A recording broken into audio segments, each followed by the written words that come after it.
All right, everyone. Welcome once again. It's Friday. It's Bromance Day. Curt Anderson and I are here today with Manufacturing E-Commerce Success. And thanks, Dan, for reminding us at 10:32 we go live every day.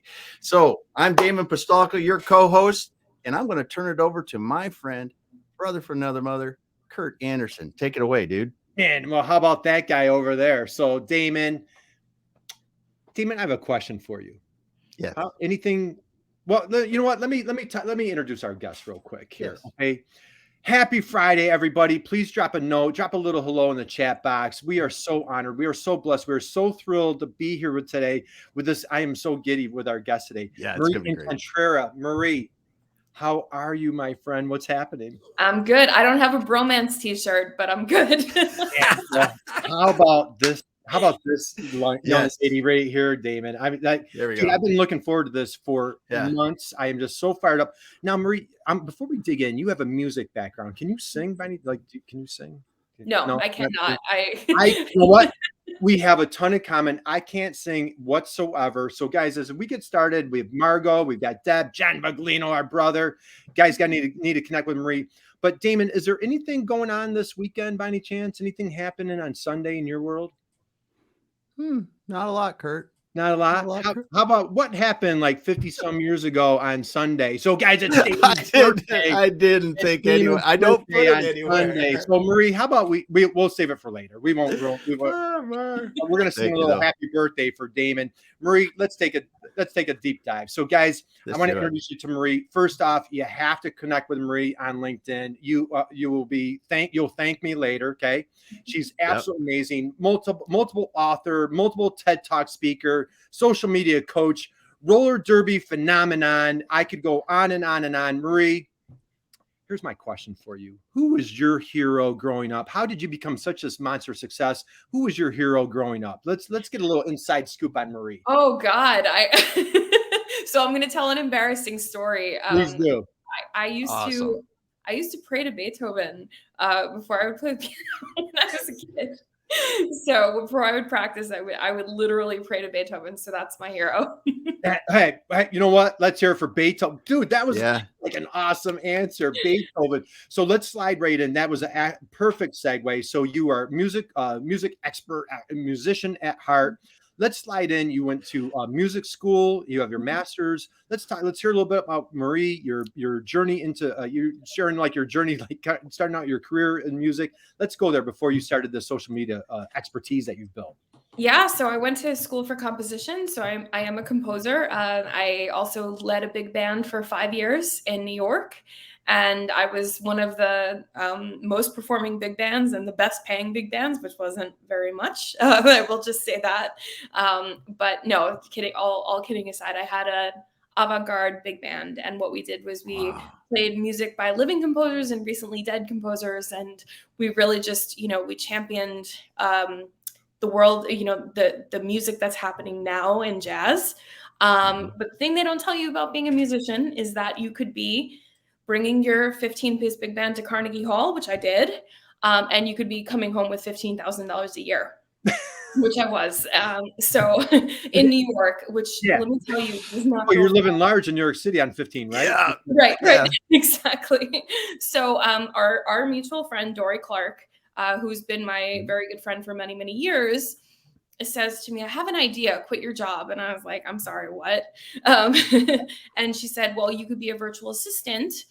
You'd probably make more money. And I don't think she knew how little money I was making, because with 2 clients, I was already making more than I was. It was insane. Right. And over time, people started coming to me for the same things. Social media, podcast publicity, that kind of thing. And then finally, she had a client for me who needed to get booked on a TEDx stage. And she said, you know what, Marie, you're smart, figure it out. And I said, okay, all right. Figure it out. Needed the money, needed the client. So I said, okay, I'll try it. And that first client got booked.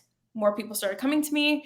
And over time, I kept saying, no promises, no promises. All of those people got booked. So, and that's when I decided to solidify my offering and really understand what TED Talks were, what it meant. I did 2 TEDx's in 2018.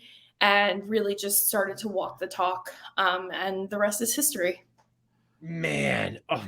Yeah. If you haven't, if you're listening and haven't listened to your TED Talks, you need to get on YouTube and listen to them. They're great and very interesting and funny. So absolutely. So, all right, let's take a deep dive. Man, I have been looking forward to this for months, and this is even better than I hoped, Marie. So, all right, let's do a recap.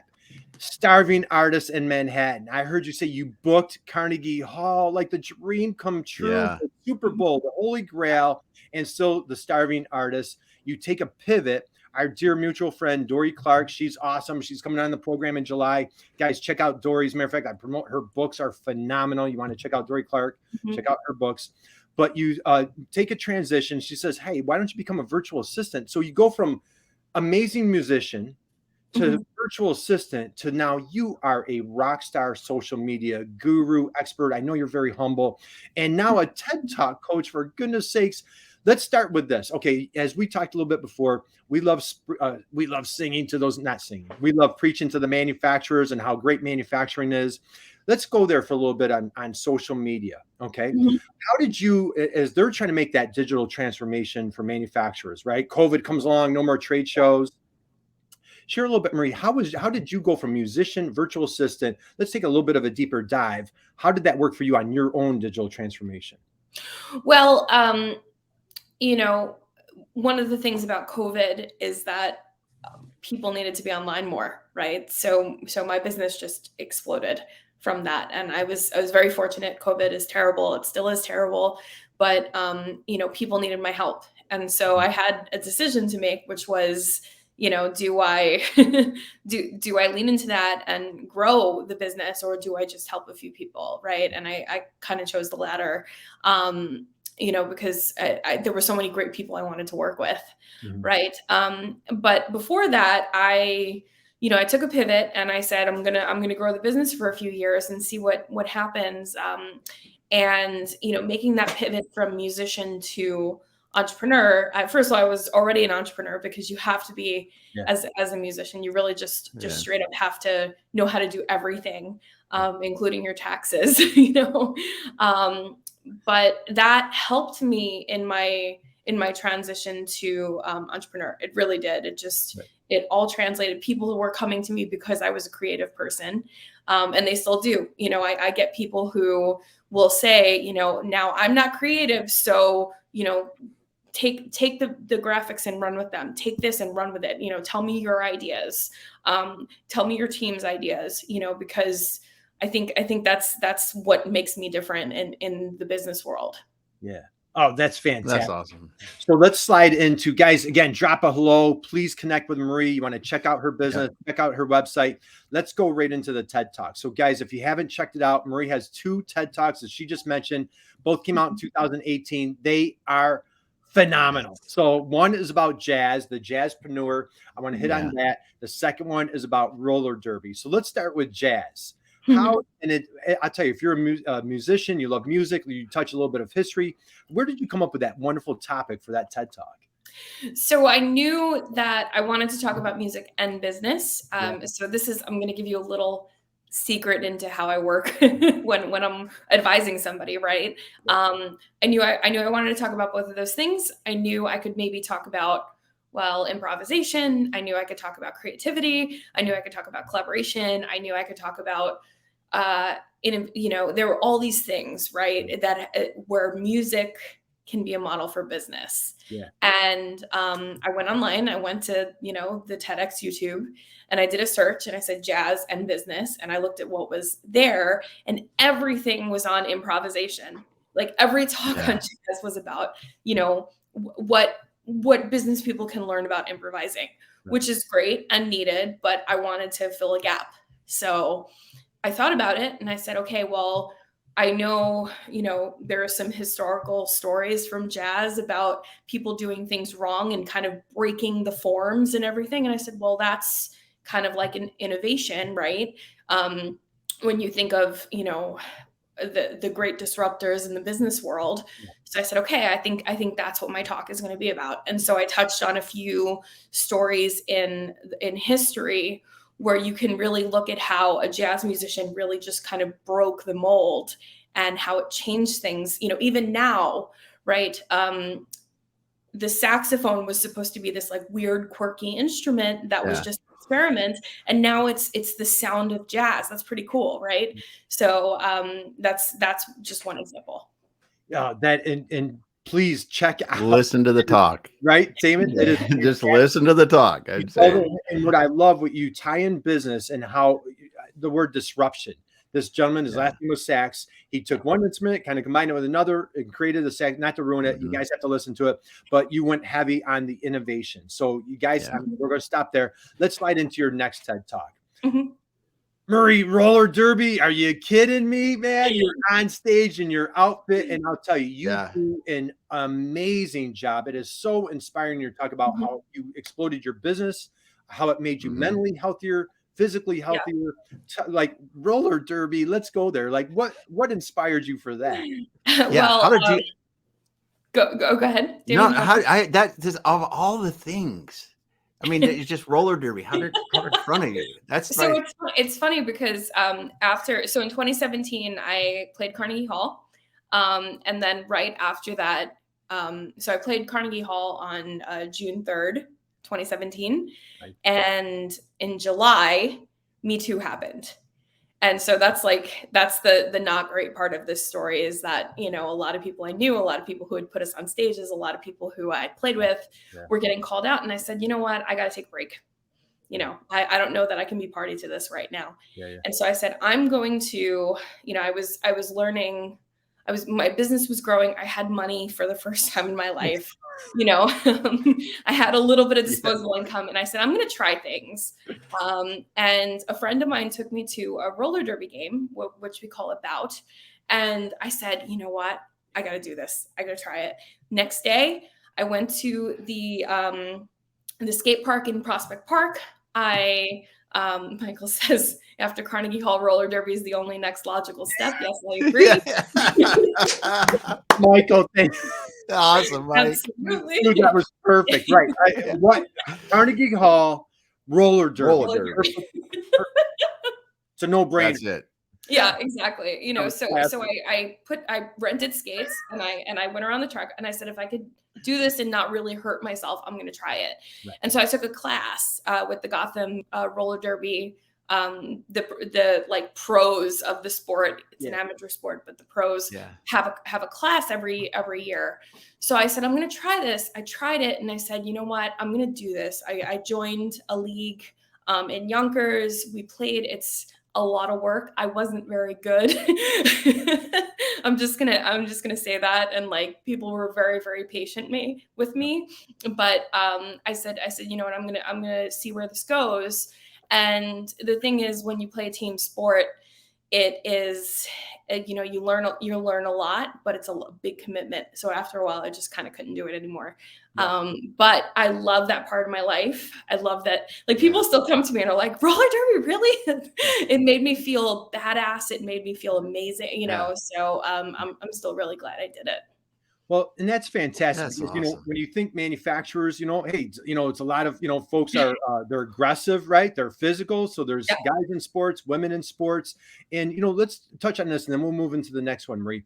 Again, you have to watch your TED Talk, but you did a beautiful job of, in a very humble way of talking about how this really impacted your business because you took on a hobby, could be parachuting, could be whatever the hobby was. You took something and got out of your comfort zone. You talk about that, and you talk about that healthy balance and how your clients benefited by you taking on a sport. Can you let's hit that for a minute for anybody that's really stressed out or COVID or their business? Share a little bit of like what that did for you mentally and spiritually and physically. Yeah, absolutely. So I actually, and part of having a TED Talk is you have to be grounded in research. You can't just kind of get on stage and say anything, right? And so I did my research on what the correlation between exercise and earning potential is. And in an employment situation, employees who exercise tend to earn about 9% more than employees who don't. And so I was interested in what that meant as an entrepreneur. And, during the time I was playing roller derby, my income just kind of did the hockey stick. Nice. And then I got too busy for it. It worked so well that I got too busy. Yeah, that's classic. Yeah, it worked so well. So, and again, we have some awesome folks and guests. Ingor's here today. Again, Michael. We've got Nicole Donnelly's in the house. Dan Bigger and John, of course, are here from Obtessa. So, guys, thank you. Drop a note to Marie. Please connect with Marie. Marie, let's go into your superpower. And so, how about in the chat box? Anybody dying to do a TED Talk? Is that a bucket list item? Anybody dying to do a TED Talk? I know I'm not a great interviewer. I'm not supposed to ask 2 questions, but I'm going to slide into a couple. Fine. You are a coach on how to, help folks. Your superpower is helping people get into that TED Talk. Share a little bit about what did a TED Talk do for your business, and then I'll stop there. What did a TED Talk do for you and for your business? So the social proof that now, of course, this is part of what I do for a living. So your mileage may vary, right? But I will say that doing the TED Talk, even before it came out, even before I had either of those videos, all of a sudden I was getting, people, in my inbox being like, can you do this for me? Right. Can I work with you? So it had a level of credibility that I don't think anything else that I've ever done has. Right. Okay. Because all of a sudden I was a TEDx speaker and then people were like, okay, do you have room for me? Not, hey, I, work with, right. Like it was just a whole different level. Yeah. So. That's fantastic. Okay. So let's go here. Damon, did you have something? Yeah. I was going to say, when you did your first one, what was the biggest surprise that you had getting prepared for it? What would you like? I would have never thought of this. Well, okay. So I have to say I practiced like 25 hours a week. And I knew about practice from, being a musician, right? So I knew the techniques that some of the techniques that I was going to use. For example, when I'm memorizing something at the piano, and I get to the point where I want to know it well enough that I don't have to look at my hands, I keep something on TV that's low stakes that I can focus on while I'm playing. Right. Okay. So that's something that I would, and part of it is your brain is a little bit distracted. You want to be able to know that your hands are going to keep going if somebody coughs or somebody makes a sound or, one of the bandmates messes up or something like that. You want to be able to kind of keep the thing going. Right. So I did something similar. I would practice with the TV on, I'd practice with music on. What I didn't expect is that it would get really, really boring because you're speaking this thing for 25 hours. So I would do it standing on one leg. I would do it on skates. I would, my partner would go back and forth with me. I would say a sentence and she would come back and say it as Robert De Niro. And I would have to keep going through that, which was hilarious, but also, and it really helped because the thing is you are going to be distracted. There's going to be lights in your face. Somebody's going to cough. Somebody's going to rustle papers. The camera person is going to look at you funny. You know what I mean? Like something is going to happen and you're going to get distracted. Yeah. Oh, that's awesome. That's awesome. And it's a great piece of advice for practicing, because I had never thought practicing in a distracted environment is a great way to learn it really well.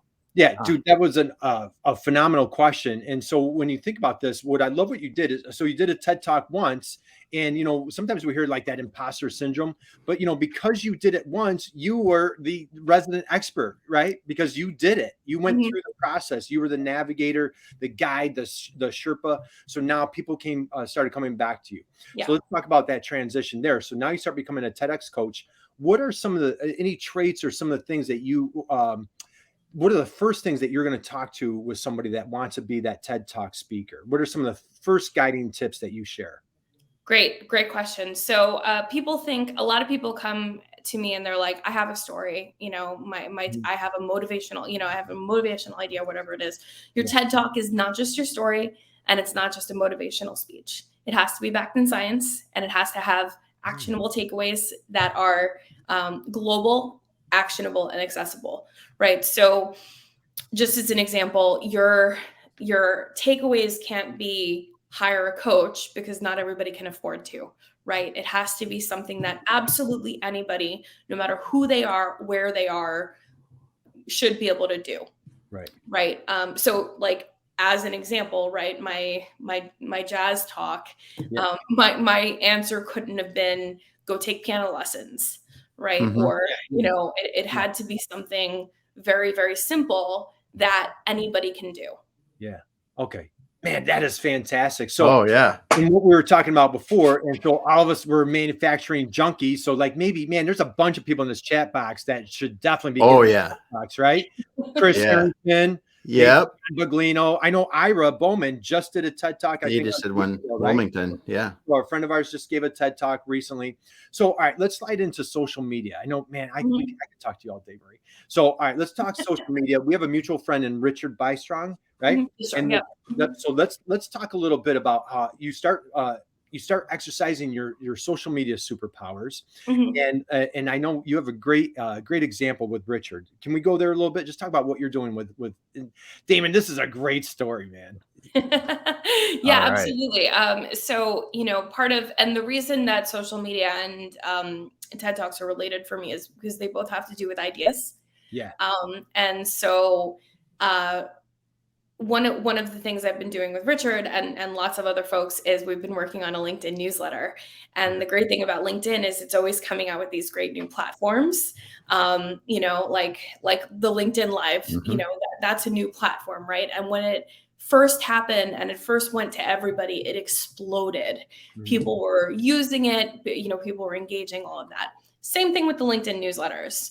I'm finding that they're kind of like the next step down on the funnel. So, social media is top of funnel. You reach everybody that way, and then you invite them in. You invite them in to subscribe to your LinkedIn newsletter. So Richard is a compliance professional. He goes in and he trains companies on, how to build an ethical culture and all of that. He's a former FCPA violator and all of this. It's a fascinating story. Check him out. He's awesome. We built his LinkedIn newsletter, and he tells stories in it. We talk about, all the bad behavior shows that are on TV now, like Inventing Anna, which, by the way, I watched in one sitting. I didn't go to sleep until 4 a.m. and just watched, The Dropout, things like that. And he relates them to, how people can look at this in their own lives and their own businesses and everything like that. Right. So, Richard's really great at things like how could a bottle of wine invite an ethical dilemma into your client dinner, for example. Right? Things like that. So with his first, I wish I could remember the exact number, but I believe it was over 10,000. His first newsletter got 10,000 subscribers. Wow. And then it's just kind of grown from there. So check him out. He's awesome. Yeah, this is a great story. So this is a gentleman, and he is amazing person to talk to. If you last name B.I. Strong. B.I. Strong is how you spell his last name. First name Richard. And he was actually, and he tells a story, and this is what he does for a living. He was a corporate warrior all over the world and got caught into a little bribery situation, right? Am I saying that correctly? Yeah. And got and served federal time. Serve federal time. And, when you meet him, you're like, oh, this guy's a corporate warrior, just very, and so he just got caught. And so he talks about this. And so, Marie, you've done an amazing job as his social media expert for many years now, and tackling, his talks, his speeches, and all the social media that you put out. So, all right. So our folks here are super active on LinkedIn, a lot of folks that should be on TED Talks. Let's take another deep dive on social media. What are some trends? You talk about LinkedIn newsletters. What are some other things that you're exercising with your clients that, say, manufacturers that are just getting started out? What are some tips and advice you have for social media for manufacturers out there? Definitely be on LinkedIn, because, manufacturers, right? Your buyers, the people who are going to be, making decisions about whether to work with your business or not, right? They're on LinkedIn. Right. Definitely have a LinkedIn newsletter. And the other thing is, believe it or not, be on TikTok. We have a friend in Manhattan. We have a main from Manhattan. Bonnie, I don't know if she's with us today. So Bonnie has a company. It's called Go Lids, and she goes around Manhattan having people her product all over the place, and she's blown it. She has like millions of views on TikTok. So what are some examples that you've seen that are really successful in your world on TikTok? We're working with an author right now who has just completely blown up. She goes in and she's a corporate trainer on mindfulness. If it's kind of an interesting sector. Because she can do breathing exercises, she tells stories, she does some trends, things like that. We've served, we've done off-Broadway shows on TikTok. We've done reality TV stars on TikTok, where, we have a lot of coaches on TikTok now. It's really a niche that I think it used to be for kids, right? And so did Facebook. Facebook came out when I was starting college, right? And it was the thing for college kids, right? Now that's TikTok, but everybody, every age group you can think of, I've seen senior citizens blowing up on TikTok. I've seen realtors blowing up on TikTok. Like, just be on TikTok. that's my TikTok. Gail's on the TikTok. Her son and her that helped her get there, and now she's just taken off from it. So amazing. That's fantastic. So, guys, again, happy Friday. We have Marie here with us today. Please connect with Marie on LinkedIn. Absolutely check out her TED Talks. You want to check out her website. So, all right, let's take a little twist here on your TED Talks. I'm going to come back to that because we have folks on here that we strongly feel that should be on TED Talks. What are some other topics or other trends that you're seeing because TED Talks been around for how long now? They started in the 80s, and but they really weren't what they are now, I think, because they've just become a global phenomenon over the last few years. Are there trends, or like, what do you see now, maybe as we're hopefully coming out of COVID? What trends are you seeing as far as TED Talks go now? Well, so when COVID happened, I said, is this really going to be a part of my business still? Because events shut down. But TED is really good about staying, finger on the pulse, right? So there were virtual events, right? And virtual events blew up, and it was the thing, and people were doing these really great virtual events. They were recording in their homes or going to a studio, that kind of thing. I'm starting to see more in-person events pop up. And there's also another trend. They're called TEDx countdowns, and they're all about sustainability. So if you have manufacturing, if you have any sustainable manufacturing ideas or anything like that, that's a really good niche that you can plug into. Wow. That's our speaker last week. Right. So we had Alexandra Holtzman, and she did a phenomenal job. And that's what she was talking about, is sustainability and great packaging and so on and so forth. Now, on your TED Talk, again, you guys have to go watch it. And I'm sorry, I have to bring it up for anybody who hasn't seen it. You rattle off some accomplishments that you did physically when you started doing roller derby. I can't come close. Now I text Damon at so it would have been like 6:30. No, it was like 5:30 your time. And you're like, dude, I'm busy working out. So I know Damon was working out like 5:30 this morning. But on your TED Talk, again, you have to watch it not to ruin it. But you rattle off some staggering numbers. You accomplished, Marie. Can you share what were some of those numbers that you accomplished? So we had done an exercise challenge over the team had done an exercise challenge over the summer. And it culminated in a day of 1,000 sit-ups, 1,000 squats, 1,000 push-ups, I believe it was, which you could do from your knees, which I did from my knees. I believe, right? I think there might have been 1,000 leg lifts or something like that. Yeah, and I think 100 burpees. Yeah. Oh yeah. Oh God, the burpees. That was terrible. Oh yeah. Yeah. Those just make you about throw up thinking of it. And so what you do is you do it throughout the day, right? So every hour you just set a timer and put your work down. And the human body is an amazing thing. And I I almost forget sometimes that I used to be able to do that. So yeah. Those were the days, right? So let's do this as we wind down. We asked you who your hero was growing up. Who inspires you today?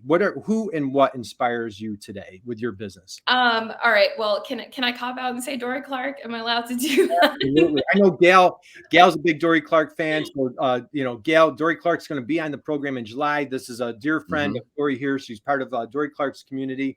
So Marie, what else? Anybody outside of Marie or outside of Dory that's an inspiration to you? Yeah, I mean, gosh, there are so many people in the business world that just blow me away. Aisha Bursell is one of them, because she's really mastered taking art and business and kind of bringing them together in this really beautiful way. I was at Thinkers 50 in 2019, and she had these really beautiful drawings of all the winners. Like it was awesome. It was awesome to see that somebody can really embody artist and entrepreneur at once that way. And I I've been striving to do so ever since, I think. Right. Okay. Wow. And That's cool. I'm going to slide gears, and I know you're super busy. We're going to wind down on this. So we love talking about diversity in manufacturing. I know that's that's huge to your heart. For our manufacturers out there, any tips or advice as far as how to create a nice, healthy, diverse workforce at a manufacturing operation? See people, see them for who they are. And so my company right now, I have 20 people. 25% of my entire staff is trans and gender nonconforming. 50% of my leadership team is trans and gender nonconforming. And people who have been underrepresented in the workforce, they can come with some baggage, right? They come with some workplace related PTSD, right? So making space for that, making space for the whole person, making sure that at the beginning of a meeting or a conversation, just ask how the person is first, because we don't have anything. Did she freeze? Yep. I think so. I'm still moving. I'm right. So, hey, Damon, what are you doing for your birthday? There she's back. Back. Hey, you know what? We planned that. Marie, are you back? Or she yes, I'm back. Are you back? You know what? So, Damon, we were just fooling with you for your birthday. So, in a previous life, Marie was also a mime. And so we just wanted to see if you caught. She was just kind of miming out on you, right? Okay. Right, Marie? We had that plan. So, nice. So, I don't know. Please feel free finishing on your comments on diversity. Oh, what did you miss? Because I said a whole thing. You said about asking about the person and at the beginning of a meeting. Yeah, because there's some things, and just making sure that everybody's okay, and we're all going through really tough times right now. And I've been through. Gosh, in my time, I had a team member pass away early in COVID. I've had crises happen and things like that, and just like during the rough times, especially, just make sure you're there for your people. Yeah, I love it. So, I mean, let's recap. And I know you've got to get going here, Marie. You have a busy day. So we've covered innovation. You've covered diversity. You've covered, having, what exercising, having that sport, that hobby has done for you, for your business. You took a pivot, you've gone from an incredible musician into a VA until now you're a rock star. Do you have any TED Talks coming up in your future that we can look forward to?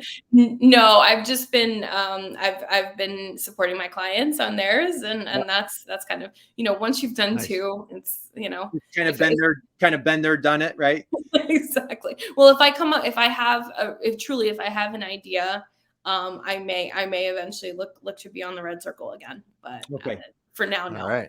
So, awesome.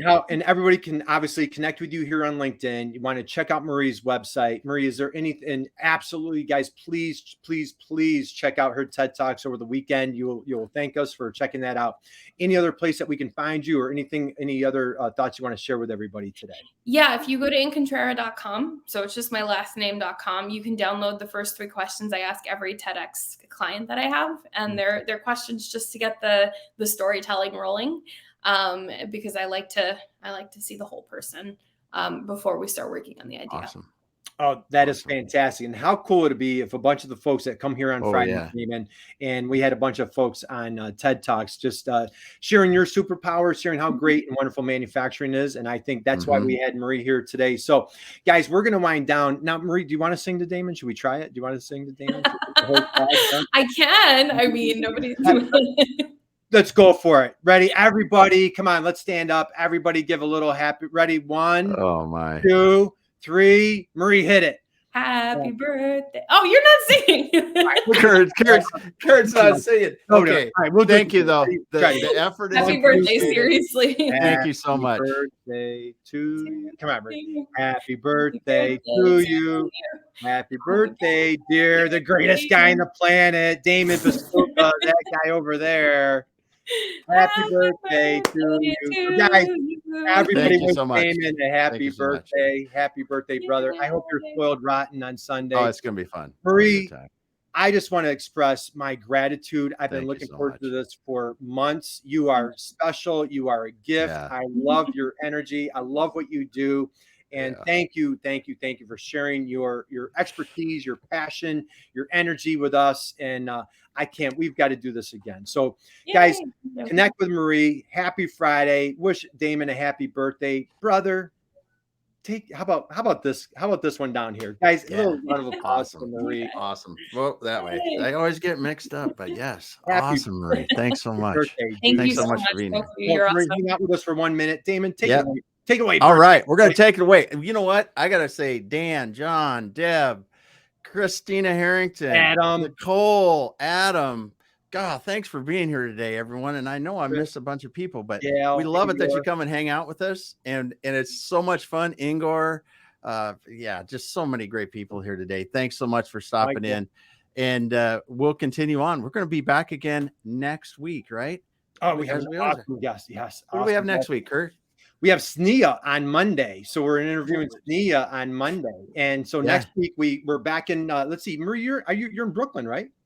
I'm in Manhattan, actually. You're in Manhattan. I think we have a Brooklyn night next week. We have Sharon coming back to us. We're talking a little about PR for manufacturers. And so a lot of good stuff here. So guys, God bless everybody out there. Go out and just, you know what? Spread a little awesome this weekend, right? Spread a little awesome. So, all right, we'll see you. Thanks so much, everyone.